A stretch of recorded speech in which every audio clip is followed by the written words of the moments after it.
ஆயுதெழுத்து நீட்சிக்கு உங்கள் அனைவரும் அன்போடு வரவேற்கிற நண்பர்களே. பண விவகாரம் மக்கள் யார் பக்கம்? இந்த 500 ரூபாய் 1000 ரூபாய் நோட்டுகளை செல்லாது என்று, பழைய 500 ரூபாய் 1000 நோட்டு செல்லாது என்று நவம்பர் 8ஆம் தேதி பிரதமர் நரேந்திர மோடி அவர்கள் அறிவித்தார். அந்த பிரச்சனையில் மக்கள் யார் பக்கம் நிற்கிறார்கள்? கருப்பு பணத்தை ஒழிக்க முடியும் என்று நம்புகிறார்களா? இந்த புதிய ரூபாய் நோட்டுகளுக்கான வரவேற்பு இருக்கிறதா, அல்லது யாருக்கும் இந்த ரகசியம் அம்பலமாக இருக்கும்னு நினைக்கிறார்களா? இதில் மக்கள் வரவேற்கிறார்களா, எதிர்க்கிறார்களா? இதில் சரியான திட்டம் தானா, சரியான செயலாக்கம் தானா உள்ளிட்ட பல்வேறு விஷயம். கிட்டத்தட்ட 15 கேள்விகள் மக்கள்கிட்ட தமிழகம் முழுக்க, பாண்டிச்சேரி உட்பட 12 இடங்களில் 6000 பேருக்கு மேல் நம்ம கருத்து கணிப்பு நடத்தியிருந்தோம். அவர்களுடைய முடிவு நேற்று வெளியானது. அதோட முடிவுகள் நேற்று முழுமையாக பார்த்திருப்பீங்க. இன்று மாலை 3 மணிக்கு பார்த்திருப்பீங்க. அதுல வந்த விஷயங்கள் எவ்வளவு தூரம் மக்களுடைய எண்ணத்தை பிரதிபலிக்கக்கூடியதா இருக்குது? காங்கிரஸ் கட்சி ஏற்கிறதா? பாஜக எந்த ரெண்டு விதமான கருத்துக்கள் இருந்தன. 61 விழுக்காடு மக்கள் இந்த திட்டத்தை தாங்கள் வரவேற்பதாக சொல்லியிருந்தார்கள். 95 விழுக்காடு மக்கள் இது நல்ல திட்டம் ஆனால் மோசமான செயலாக்கம் என்று சொல்லியிருந்தார்கள்.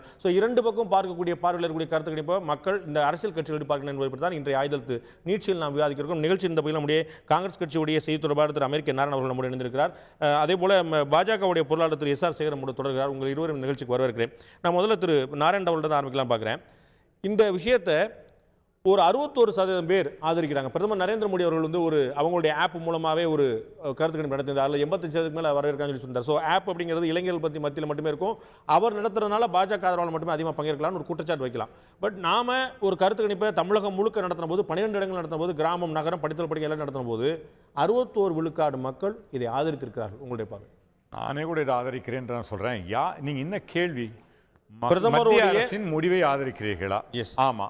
இன்னும் மத்திய அரசு இன்னும் சொல்லி இதை வித்துக்கிட்டு இருக்காங்க. கருப்பு பணம் ஒழியும்ன்றாங்க. கருப்பு பணம் ஒழியும்ன்றத யாரை எதிர்க்க முடியும்? நீங்க தெளிவா சொன்னீங்க. நிச்சயமாக நான் அதை ஆதரிக்கிறேன். பிரதமருடைய முயற்சி கருப்பு பணம் ஒழிப்பதாக இருந்தால் இதை ஆதரிக்கிறேன். அதை நான் முதல் நாள்ல பெரிய அளவு ஆதரித்தேன். ஆனால் இவர் மக்களுடைய நம்பிக்கையை ஏமாற்றுகிறார், நம்பிக்கை துரோகம் செய்கிறார் என்பதால் தான் இருக்கிறோம். இன்னைக்கு பாத்தீங்கன்னா நீங்க சொன்னதுலயே 90% முதல் 95%லேருந்து இன்னைக்கு 61% வந்திருக்கு. ஒன்று நாங்கள் இதில் பாடமாக எடுத்துக்கிறேன். சரியாக இன்னும் மக்களிடம் நாங்கள் பிரதமர் எப்படி ஏமாற்றுகிறார், எப்படி நம்பிக்கை துரோகம் செய்கிறார் என்பதை நான் எடுத்து சொல்ல வேண்டும். அதை இன்னும் செய்ய வேண்டும். அதற்காகத்தான் எங்களுடைய தலைவர் திருநாவுக்கரசரும் இந்தியா ஃபுல்லா ஒவ்வொரு பட்டி தொட்டிகள்லாம் பிரதமர் எப்படி மக்களை ஏமாற்றுகிறார், பொய் சொல்கிறார், நம்பிக்கை துரோகம் செய்கிறார் எடுத்து சொல்ல போகிறோம். இல்ல, பிரதமர் இதுல நம்பிக்கை துரோகம் செய்ததாவோ ஏமாற்றியதாவோ நான் சொல்றேன். எப்படி சொல்றேன் அப்படின்னு மக்கள் ஒரு இடத்துல கூட சொல்ல. மக்கள் நீங்க கேள்வி கேட்டீங்களா? நம்பிக்கை துரோகம் செய்கிறாரான்னு கேள்வி கேட்டீங்களா? பிரதமரை நீங்க நம்புறீங்களான்னு சொன்னா ஆமா, இது கருப்பு தான் நம்பிக்கை துரோகம்ன்ற வார்த்தையை நான் உபயோகப்படுத்துறேன். இன்ஃபர்மேஷன், இந்த திட்டம் கருப்பு பணத்தை ஒழிக்குமான்னு ஒரு கேள்வி கேட்கிறோம். 47 விழுக்காடு மக்கள் ஆமா ஒழிக்கும்னு நம்புறாங்க. இதே முதல் நாள் கேட்டேன்னா சொல்லிருப்பாங்க பாருங்க. நீங்க உங்க கருத்து இல்ல கருப்பு ஒழிக்குமா கேட்ட ஃபார் இன்ஃபர்மேஷன். எனக்கு ஆச்சரியம் இல்லைங்க. 32 விழுக்காடு மக்கள் முழுமையா கருப்பு பணத்தை ஒழிச்சுன்னு சொல்றாங்க. 47 விழுக்காடு மக்கள் பார்ஷியலி ஒழிக்குன்னு சொல்றாங்க. கிட்டத்தட்ட 79 விழுக்காடு மக்கள் இந்த திட்டம், பிரதமர் நரேந்திர மோடியோட திட்டம், நீங்கள் எதை மோசடி என்று சொல்றீங்களோ அது கருப்பு பணத்தை ஒழிக்கும் என்று 79 விழுக்காடு மக்கள் சொல்றாங்க. மக்கள் தான் சொல்றேன். அதனால தான் இந்த வார்த்தையை ரொம்ப தெளிவாக யூஸ் பண்றேன். மக்கள் நானும் சேர்ந்து எனது பிரதமர் இந்த கருப்பு பணத்தை ஒழிப்பார் என்று நம்பினேன். அவர் நம்பிக்கை துரோகம் செய்கிறார். இது காலம் சொல்லும், நாங்கள் மக்களிடம் எடுத்து சொல்லுவோம். நான் மறுபடியும் சொல்றேன். நேற்று முன்தினம் தமிழ் பேப்பர்ல பாத்தீங்கன்னா கருப்பு பணத்தை பேங்க்ல இருந்து எடுத்தோம், பிடித்தோம் போட்டுதான் படிச்சிருப்பீங்கன்னு நினைக்கிறேன். மக்கள் எல்லாருக்கும் நான் இன்னைக்கு கேட்கிறேன், மக்களை பார்த்து கேட்கிறேன். பேங்க் ஆமா கருப்பு பணத்தை பேங்க்ல பிடிச்சாங்க. இந்த நேற்று முன்தினம் தமிழ் பத்திரிகையில வந்தது. கருப்பு பேங்குக்கு போயிட்டுச்சுன்னா மக்கள் நினைக்கிறாங்க கருப்பு பணம் இல்லைன்னு நினைக்கிறாங்க. பேங்குக்கு போயிட்டு வர பணம் கருப்பு பணமாகவும் இருக்கும் என்பதை நான் சொல்கிறேன். மறுபடியும் சொல்றீங்களா? அதான் உங்களுக்கு தெளிவு பண்றேன். நீங்க சம்பளம் வாங்குறீங்க, உங்களுக்கு டாக்ஸ் கட்டிடுறீங்க. அப்போ உங்க பணம் கருப்பு பணமா வெள்ளை பணமா? 100% வெள்ளை பணம். நீங்க போறீங்க ஒரு ப்ரொஃபஷனல் டாக்டர்கிட்ட போறீங்க, 500 ரூபாய் கொடுக்குறீங்க, அவர் அதை ரிப்போர்ட் பண்ணல, அப்ப அந்த பணம் டாக்ஸ் கட்டல, அந்த பணம் கருப்பு பணமா வெள்ளை பணமா? அவருக்கு கருப்பு பணம். வெள்ளை பணம் கருப்பு பணம் ஆயிடுச்சா? அவருக்கு கருப்பு பணம். ஆமாங்க. நீங்க கொடுத்த உங்ககிட்ட இருந்த வெள்ளை பணம் அவர்கிட்ட போன பிறகு கருப்பு பணம் ஆயிடுச்சா? அப்புறம் அவர் இன்னொரு அதே 500 ரூபாய் எடுத்துட்டு போறாரு. போயிட்டு ஒரு கடையில போய் பில்லு கொடுக்குற கடையில இது வாங்குறாரு. அந்த கடைக்கு டாக்ஸ் கட்டிடுறாங்க. அப்ப அந்த கருப்பு பணம் அவர்கிட்ட இருந்தது. அந்த கடைக்கு போன பிறகு என்ன ஆச்சுங்க? அந்த பணம் வெள்ளை பணமா மாறிடுச்சு. அதாங்க. அப்ப பேங்குக்கு போயிட்டு வரதால எல்லா பணமும் மக்களும் உங்களை மாதிரி தான் நம்பிக்கிட்டு இருக்காங்க. கருப்பு பணம் பேங்குக்கு போயிட்டு வந்ததுன்னா வெள்ளை பணம் ஆயிடுச்சுன்னு. வெள்ளை பணம் ஆகலைங்க. இது இன்னொரு தெளிவா சொல்றேன். சார், நீங்க ஒரு நிமிடம் இல்ல நீங்க ஒரு டாக்டர் செய்யற தவறு சொல்றீங்க. இன்னும் தெளிவா No, no, no. நீங்க தவறான உதாரணம் சொல்லி give me one more better example. You said please listen to Modi me. is cheating. Give me 60. இல்ல நான் சொல்றேன். அது சொல்றேன். நீங்க ஒரு டாக்டர் கொடுக்கறத சொல்லிட்டு இருக்கீங்க. அது விட்டுருங்க. 60 செகண்ட்ஸ் கொடுங்க. 100 கோடி ரூபாய் எங்க வீட்ல அடுக்கி வச்சிருக்காங்க. அது இடைத்தரகர்கள் மூலமா மாத்துறாங்க. அவர் இடைத்தரகர் 20 ரூபாய் எடுத்துக்கிறாரு, 20 கோடி எடுத்துக்கிறாரு. மக்களை போய் பல ஏழைகள்கிட்ட கொடுத்து பல பேர் ஏமாத்தி இது மாத்துறாங்க. அவங்களுக்கு 20 ரூபாய் போடுது. அந்த 20 கோடி ரூபாய் பல மக்கள் கிட்ட போனவங்க அவங்க ரிப்போர்ட் பண்றாங்களா? இல்ல. சார், நீங்க மோசடி செய்றவங்க பேசுறீங்க. இடைத்தரக டாக்ஸ் கட்டல. மீதி 60 சார், புது பணம் 60 கோடி ரூபாய் வீட்டுக்கு வந்துச்சு சார். அவர் டாக்ஸ் கட்டல சார். Please understand. நீங்க பேசுற மோசடி பேரலை பற்றி நீங்க பேசுற போற மோசடி நீங்க பேசுற போற மோசடி பேரலை பற்றி ஆனா பிரதமர் மோசடி பண்றாரு சொல்றீங்க. அப்ப சொல்றேன், இதுக்கு பதில் சொல்றேன். இது நடக்குதுன்னு ஒத்துக்கிறீங்களா? சார், ஒரு எல்லா கல்வியும் இருக்கா சார்? கேள்விக்கே வரேன். திருட எல்லா கல்வியும் தான். நான் அத கேள்வி கேட்கல. இது பேங்க்குக்கு போயிட்டு வரதால கருப்பு பணம் வெள்ளை பணம் ஆகலன்னு நீங்க நம்புறீங்களா? ஆனா மக்கள் ஒரே நிமிடம் மக்கள் எல்லாரும் என்ன நம்புறாங்க? இது பேங்க்குக்கு போயிட்டு வந்ததால கருப்பு பணம் வெள்ளை பணம் ஆகலன்னு நம்புறாங்க. நம்பிக்கை துரோகம்னு நான் சொல்றேன். நம்பிக்கை துரோகம்னு சொல்றேன். மக்களை ஏமாத்தி பேங்க் நீங்க கால் கடிக்க வச்சு 200க்கும் மேலானவர்களை கொன்று ஐ வில் ரிக்வெஸ்ட் யூ, உங்களுக்கு கிடைச்சிருக்கூடிய வாய்ப்பை நல்ல விதமா பயன்படுத்திக்க பாருங்கன்னு சொல்வேன். உங்களுடைய ஒரு மலுப்பலான பதில் மூலமா உங்களுக்கு ஏன் சொல்றேன் ஒத்துக்காம இருக்கலாம். நான் என்ன சொல்றேன், நரேந்திர மோடி மோசடி செய்யறாருன்னு சொன்னீங்களா? அத சொல்லுங்கன்னா டாக்டர் ஏமாத்தனா அவன் திருடனா மோடி செய்வார் கேக்குறேன். மோசடின்னு சொல்ல உங்க வார்த்தையை நீங்க தெளிவா புரிஞ்சுக்கங்க. நம்பிக்கை துரோகம் செய்தார் அதையும் சொல்லுங்களேன். எப்படின்னு சொல்றேன். நீங்க என்னை மாதிரி பல கோடி 120 கோடி மக்கள் பிரதமர் மோடி சொன்னதை செய்வார் என்று நம்பினோம். கருப்பு பணமே இல்லாமல் செய்து விடுவார் என்று நம்பினோம். இன்றைக்கு கருப்பு பணம் திரும்பவும் வந்து கொண்டிருக்கிறது, திரும்பவும் இருக்க போறது. ஒழிக்கல. இந்தியாவில் இருக்க 1.5 கோடி மக்கள் கிட்ட இருக்க கருப்பு பணத்தை சர்ஜிக்கல் ஸ்ட்ரைக் பண்ணாம கார்பெட் பிராமிங் பண்ணி அடித்தட்டு மக்கள் பயத்தில் அடிக்கிறாரு. அவன் வேலையை ஒழிச்சிட்டு இருக்காரு. அவன் வெளியூருக்கு போய் வேலை இல்லாம திண்டாடுறான். ஏழைகளை கொள்ளையடித்து பணக்காரர்களுக்கு உதவக்கூடிய 1.5 கோடி மக்களுக்கு சர்ஜிக்கல் ஸ்ட்ரைக் பண்ணதால நம்பிக்கை துரோகம் மோசடி என்று நான் சொல்கிறேன். உங்களுடைய கருத்தை நீங்க தான் ஏமாற்றுகிறார் என்று சொல்கிறேன். ஓகே, நம்ம மக்களுடைய கருத்து என்னங்கறத நம்ம நேற்று இன்னைக்கு ரொம்ப தெளிவா பார்த்தோம். அவங்க ஏமாத்துறா நினைச்சிருந்தா அவங்க 30 மதிப்பெண்ல கொடுத்திருக்காங்க. 61% பொறுப்பு இருக்குன்னு நான் சொல்றேன். திரு சேகர், நான் கேட்க விரும்புற விஷயம், இது மோசடியா இல்லையா? காங்கிரஸ் கட்சி என்ன செய்யறது? நம்பிக்கை துரோகம் தாண்டி காமன் மேன் என்ன சொல்றாங்க, இது நல்ல திட்டம் தான், ஆனா ரொம்ப மோசமான செயலாக்கம்னு ஒருத்தர் 2 பேர் சொல்ல. நம்ம சர்வே பண்ண 6000 பேர்ல 95% மக்கள் நல்ல திட்டம் மோசமான செயலாக்கம்னு சொல்லியிருக்கிறார்கள். இது அதாவது எவ்வளவு நேரம் கொடுத்தாலும் நீங்கள் இன்னும் இந்த அரை மணி நேரத்தையும் நான் அப்படியே நாராயணனுக்கு தார வார்த்தை கொடுத்தால் கூட அவரால் கன்வின்சிங்காக டெஃபினட்டாக இந்த திட்டத்துக்கு எதிராக பேச முடியாது. இன் பிரின்சிபிள் அக்செப்ட் பண்ணுறேன், செயல்பாடுகளில் ப்ரொசீஜரில் நான் எதிர்க்கிறேங்கிறது ஏமாற்றுத்தனம் அல்லது இந்த திட்டம் மக்களுக்கு நன்மை தந்துவிடும், அதன் மூலமாக காங்கிரஸ் வராமலே போய்விடுங்கிற பயம், அதுக்கெலாம் நான் இப்போ போக தயாராக இல்லை. இப்போது இது இட் இஸ் எ ரிஃபார்ம். இந்த நாட்டினுடைய ஒரு மிகப்பெரிய பொருளாதார சீர்திருத்தம். 47 ஆகஸ்ட் 15 அன்னைக்கு நம்ம சுதந்திரம் வாங்கணும், அரசியல் சுதந்திரம். 2016 நவம்பர் 8ஆம் தேதி 12 மணிக்கு பொருளாதார சுதந்திரத்திலே அடியெடுத்து வைத்திருக்கிறோம். இந்த பொருளாதார சுதந்திரத்தை அரசாங்கத்தால் மட்டும் செய்ய முடியாது. இது புதுமையான புதிதான நமக்கு முதல் தரமான விஷயம். பாராளுமன்றத்திலே 4 முறை இந்திரா காந்தி, ராஜீவ் காந்தி, மொரார்ஜி தேசாய், ஜவஹர்லால் நேரு இருக்கிற போது இது பேசப்பட்டது. ஆனால் அப்போது ஆட்சியை நாம் பறிகொடுக்க வேண்டியிருக்கின்ற காரணத்தினாலே ரெக்கார்டு இருக்கு பாராளுமன்றத்தில். அருண்ஜேட்லி சொல்லியிருக்கிறார், அப்போது இந்த பொருளாதார சீர்திருத்தத்தை கருப்பு பணத்தை ஒழிப்பதற்கு டிமானிட்டைசேஷனுக்கு பழைய அரசுகள் தயாராக இல்லை. இல்ல, மொரார்ஜி தேசாய் ஏற்கனவே செஞ்சாருங்கற ஒரு நாளுக்கு மோடி இதை செய்து மொரார்ஜி தேசாய் ஏற்கனவே டிமானிட்டைசேஷன் செஞ்சிருக்காரு 1978ல ஃபார் இன்ஃபர்மேஷன். சின்ன விஷயம் சொல்றேன், டிமானிட்டைசேஷன் மொரார்ஜி தேசாய் பண்ணிருக்காரு. ஒரு விஷயம் முடிச்சிடுறேன். முதல்ல நம்ம 2500 ரூபா கொடுக்குறோம் இப்போ லைனில் நின்னாங்க. ஆனால் 500 ரூபா சம்பளம் கொடுத்து சாப்பாடு கொடுத்து 20 என்ட்ரி 30 என்ட்ரி போட்டது யாரு? நம்ம ஆளு. அதே மாதிரியாக 12,500 ரூபாய் கொடுக்கணும் சொல்ற இடத்துல வங்கியினுடைய ஒரு சில அதிகாரிகளை கையில திரு நாராயணன் சொன்ன அதே குற்றச்சாட்டு நீங்க வைக்கிறீங்க. இல்ல நான் சில பேர் வந்து மோசடி பண்ணிருப்பாங்க, நீங்க என்ன திட்டம் தான் நான் மறக்கல. நான் சொல்றது நம்முடைய கருத்து கணிப்பு முடிவுல 87% பேர் இல்ல நான் வரேன் 87% பேர் நீங்க சரியா திட்டம்னு சொல்றாங்க. 95% பேர் உங்களுடைய திட்டம் நல்ல திட்டம் தான், சரியா இம்ப்ளிமென்ட் பண்ணலாம் சொல்றாங்க. எதிர்பார்க்கல. இல்ல 87% 95% அத கொஞ்சம் யோசிங்க. பலருக்கு இடைஞ்சலாக வந்தது. அதனால தான் அந்த 91% ப்ரொசீஜரல்ல எங்களுக்கு இடைஞ்சல் வந்ததுன்னு சொன்ன கருத்து கணிப்பு. நான் அதை தவறு என்று சொல்லவில்லை.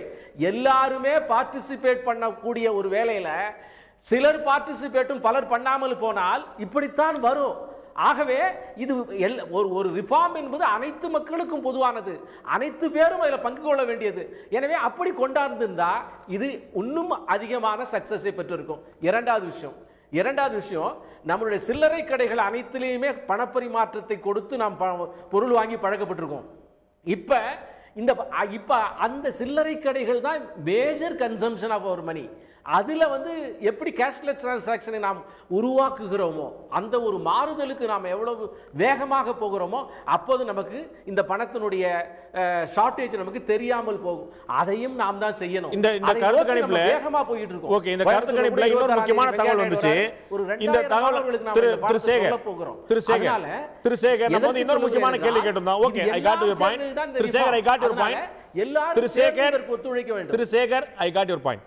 நான் இன்னொரு கேள்வி கேட்க விரும்புறேன். நம்ம மக்கள்கிட்ட வச்சிருந்த கேள்வி, இந்த அறிவிப்பு பிரதமர் நரேந்திர மோடி நவம்பர் 8ஆம் தேதி ராத்திரி 8 மணிக்கு அறிவிக்கும் போது இது முழுமையான ரகசியமாக இருந்ததா அல்லது சிலருக்கு தெரிஞ்சிருக்கும்னு நினைக்கிறீங்களா அப்படின்னு கேட்டபோது கிட்டத்தட்ட 45 விழுக்காடு மக்கள் இது சிலருக்கு தெரிஞ்சிருக்கும், அரசியல்வாதிகளுக்கும் தொழிலதிபர்களுக்கும் தெரிஞ்சிருக்கும், முன்னாடியே அந்த பக்கம் சொல்லிட்டு இந்த பக்கம் திட்டத்தை அறிவிச்சிருப்பாங்கன்னு பாஜக அரசு மீது, மோடி மீது நம்பிக்கை இல்லாமல் 45% மக்கள் சந்தேகம் தெரிவித்திருக்கிறார்கள். For information. இல்லை, நான் வந்து இதற்கு பதில் வந்து ராகுல் காந்தியினுடைய வாயாலேயே சொல்லிடுறேன். அவர் வந்து இந்த நாட்டில் பாஜக காரர்கள் அனைவருக்கும் இது தெரியும்படி செய்து விட்டார் என்று சொன்னதற்கு பின்னாலே அருண்ஜேட்லி கூட அது தெரியாம பிரதமர் செஞ்சு விட்டார்னு அடுத்த நிமிஷமும் பேசினார். எதுக்கு சொல்லுகிறேன் கேட்டால், இந்த அரசின் மீது காழ்ப்புணர்வு கொண்டவர்கள் அப்படி சொல்லலாம். ஆனால் 45% மக்கள் 45% தமிழக மக்கள் அரசு மீது காழ்ப்புணர்ச்சி கொண்டவர்களா? ஆமா, அவர் தான் ஒத்துக்கிறாரு. இல்ல, நான் திரும்பவும் சொல்லுகிறேன், 45% மாதிரி நல்லவர்கள் இதே மாதிரி தீய பிரச்சாரம் செய்கின்ற போது அதை செவிமடிப்பவர்கள் சிலர் இருக்கத்தானே செய்வார்கள்.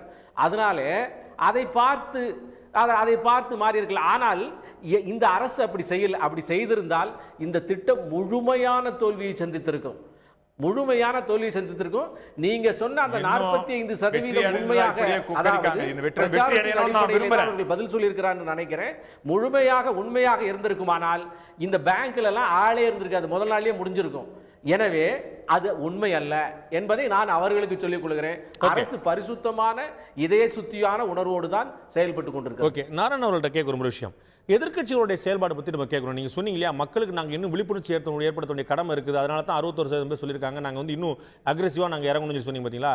எதிர்க்கட்சிகளுடைய குற்றச்சாட்டும் செயல்பாடும் எப்படி இருக்குன்னு நம்ம வந்து எல்லா கட்சியும் பத்தி கேட்கும்போது 62 விழுக்காடு மக்கள் இதெல்லாம் இந்த போராட்டம் எல்லாம் மத்திய அரசுக்கு எதிரான கருப்பு பண நடவடிக்கைக்கு எதிரான எதிர்க்கட்சிகளுடைய போராட்டம் எல்லாம் அரசியல் ஜிமிக், பொலிட்டிக்கல் மைலேஜுக்காக செய்யக்கூடிய விஷயம்னு 62% மக்கள் சொல்லியிருக்காங்க. முதல்ல இந்த 15 லட்சம் பிரதமர் கொண்டு வருவாருன்னு எல்லாரும் நம்பினாங்க. ஆனா அவங்களுடைய 15 லட்சம் என்னாச்சு? 15 லட்சம் ஊத்துற பேங்க் அக்கவுண்ட்டுக்கும் போடுவோம்னு சொல்லவே இல்ல பேசினாரு. அவர் சொன்னதா அதுக்கான வீடியோ நான் காட்ட முடியும். அந்த வீடியோ எனக்கு காட்டுனீங்கன்னா திரு எஸ்ஆர் சேகர் ராஜினாமா பண்ண சொல்லுவேன். Very good.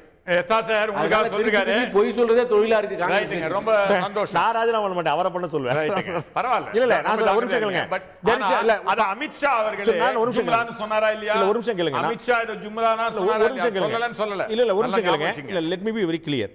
பிரதமர் நரேந்திர மோடி அவர்கள் வெளிநாடுகளில் இருக்கக்கூடிய கருப்பு பணத்தின் அளவு இந்தியாவில் இருக்கக்கூடிய ஒவ்வொருடைய வங்கி கணக்கிலே 15 லட்சம் போடக்கூடிய அளவு இருக்கிறது என்று சொன்னாரே தவிர, நாங்கள் ஆட்சிக்கு வந்தால் நான் இன்று சொல்றேன், எனக்கு நான் அடுத்த முறை வரச்சே எனக்கு ஒரு 2 நிமிடம் கொடுத்தீங்கன்னா அந்த வீடியோ கட்டிங் எடுத்துட்டு வந்து நான் போட்டு காட்டுறேன். நீங்க நேரம் கொடுப்பீங்களா? இல்ல நானும் சொல்றேன், திரு சேகர் உங்களுக்காக நான் வந்து பேசுறேன். அந்த மாதிரி ஒரு காட்டினா நீங்க ராஜினாமா பண்ணீங்கன்னு சொல்றேன். அந்த மாதிரி காட்டல நான் ராஜினாமா பண்ணி சொல்லி கேட்கலாமா?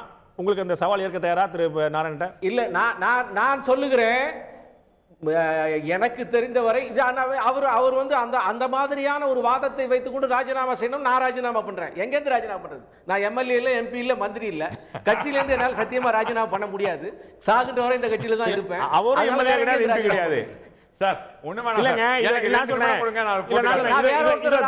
இதுல தார்மீக வைக்கணும். நான் சொன்னேன் திரு நாராயணன் அவர்கள் வந்து பணத்தை போடுறதா மோடி சொன்னார்னு சொல்றாரு. நீங்க வந்து ஆமான்னு சொல்லணும், இல்லன்னு சொல்லணும். நீங்க பின்வாங்க முடியாது இல்லையா? மோடி சொல்லவில்லை. மோடி நீங்கள் சொன்ன மாதிரி 15 லட்சம் ரூபாய் அளவுக்கு இப்ப கடன் சொல்லலையா? காங்கிரஸ் அரசாங்கம் ஒவ்வொரு குடிமகன் தலைவர்களையும் 30,000 ரூபாய் கடனை வச்சிருக்குன்னு நம்ம சொல்லது இல்லையா? காங்கிரஸ் அரசாங்கம் கரெக்டா 30,000 ரூபாய் தலையில கொண்டா வச்சிச்சு இல்லையே. அதை பகுத்து பார்த்து மக்கள் தொகையால வகுத்து பார்த்து சொல்லுகின்ற விஷயம். அப்படி சொல்லப்பட்ட விஷயத்தை தொடர்ந்து மாற்றி மாற்றி மாற்றி பேசி மோடி சொன்னாரு. எதிர்க்கட்சிகள் மீது மக்கள் நம்பிக்கையில் பாக்குறீங்களா? எதிர்க்கட்சிகள் மீது மக்கள் நம்பிக்கையில் பாக்குறீங்க. 62 விழுக்காடு மக்கள் வந்து எதிர்க்கட்சியோட செயல்பாடு ஜிம்மிக்கு சொல்லி சொல்லியிருக்காங்க. அதாவதுங்க, மறுபடியும் சொல்றேன், காலம் ஏதோ 15 நாள், நான் 35 நாள் ஆயிடுச்சா? 42 நாள் ஆச்சு. ஒரு 200 பேர் செத்துட்டாங்க.